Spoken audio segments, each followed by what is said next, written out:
In Rome, surprising situations and unexpected developments are emerging that are shaking the Vatican. There is talk of a potentially invalid conclave, of increasingly evident outside interference and above all, of the possible withdrawal of the main candidate for succession.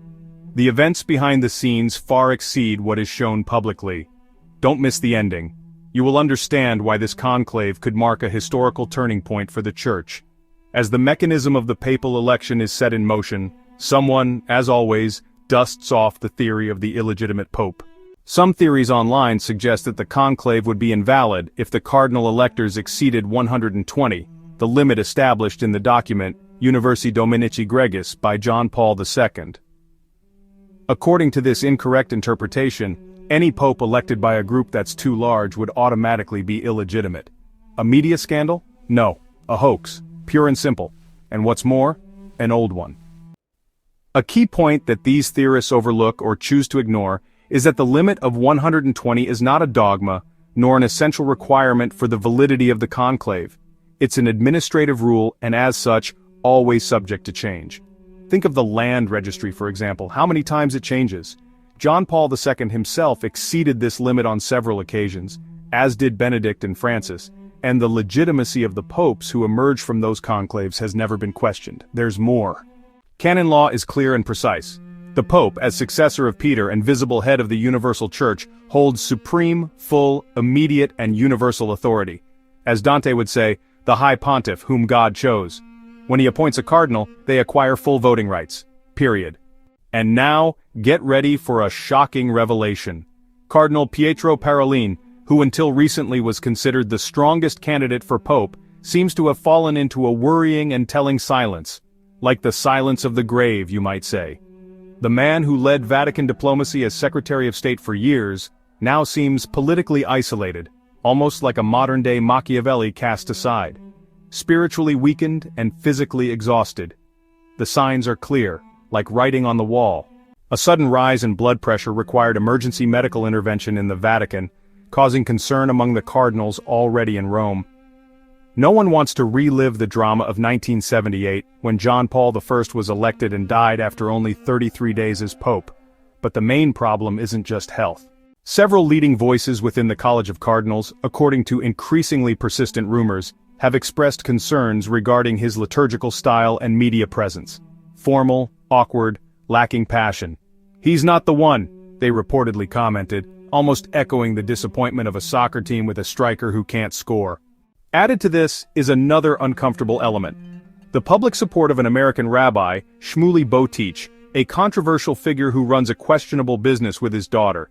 His enthusiastic support for Parolin as the ideal pope for world Jewry has raised serious concerns, especially among those cardinals who, while respecting all faiths, oppose the use of Catholic identity as a diplomatic tool. This endorsement, instead of helping him, had the opposite effect. It caused Parolin to be viewed unfavorably by a large part of the European bishops. And finally, the decisive move. Parolin is seen as the main architect of the controversial agreement between the Holy See and the Communist Chinese government, negotiated not surprisingly by the now disgraced ex-Cardinal McCarrick, an agreement that has left the underground Chinese church more exposed than ever, while Rome ignored the persecutions. So today his name is more connected to political involvement than to the defense of the faithful. 3, maybe 4 low blows, failing health, shaky liturgical credibility, compromising alliances, questionable diplomatic record. Parolin at this point seems more suited as the master of ceremonies for the conclave than as a papabile, a likely candidate for pope. His time, at least for now, seems to be over. In an already tense atmosphere, Cardinal Gerhard Müller, the former guardian of orthodoxy as prefect of the Congregation for the Doctrine of the Faith, has further aggravated the situation. Speaking openly about the deviations of Pope Francis's pontificate, Müller bluntly denounced the risk of a heretical pope, stating that some see the papacy as a position of power, rather than a cross to bear. A strong statement which reflects the worry of those who fear the altar has been subjected to worldly approval, almost like a modern Barabbas who is preferred to the truth. Synodality has become a central theme, shifting from a church principle to an ideological tool. In Germany, the homeland of Cardinal Müller, the bishops recently gave the green light to blessings for same-sex couples, and for divorced and remarried couples without annulment. A practice that, according to many, originates from Amoris Laetitia, the document that marked the beginning of the pastoral ambiguities. Mueller openly criticizes this Protestant trend in the Church, where doctrine is perceived as just an opinion and the magisterium becomes accessible to everyone except those ordained. For Mueller, the next pope will have to re-establish clarity amidst the current confusion. Yes, no, just like the gospel says, no more compromises, no more beating around the bush.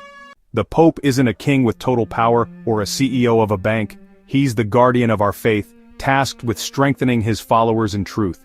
Yet, in recent years, we've seen the opposite, a papacy that has divided instead of united, that has closed traditional convents, and has opened the door to questions about our beliefs, that has spoken more about the environment and migrants than about salvation and sin. This isn't just about individual preferences, the divine structure of the Church is at stake.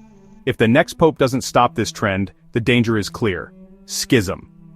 A word that until recently was taboo, but today, amidst silences, abuses of power and betrayals of the truth is whispered even within the Vatican walls. With Parolin possibly out of the picture, which is more and more likely given his health problems and the growing controversies surrounding him, the list of possible successors is starting to take shape. The names at this point are well known to the experts. Zuppi and Tagle are the two main candidates of the progressive wing, which seeks to carry on the legacy of Bergoglio, Pope Francis. The first, Italian, is known for his conciliatory approach and his diplomatic missions. The second, Filipino, is already known as the Francis of Asia, much loved by the media and international organizations. On the more traditional side, Peter Erdo's name is gaining traction. He's a man of doctrine, not one for show, known for his prudence and firmness. His figure, though discreet, could attract both moderates and cardinals looking for change without upheaval. Kind of like switching from dollars to euros.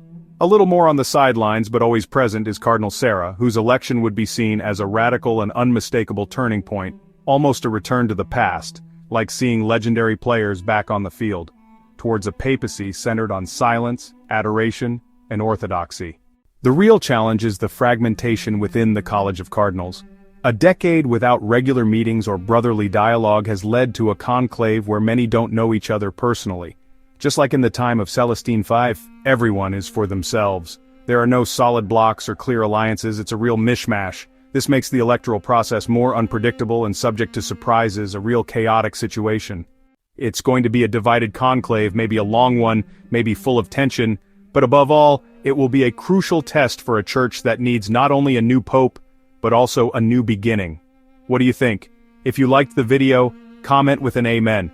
God bless you.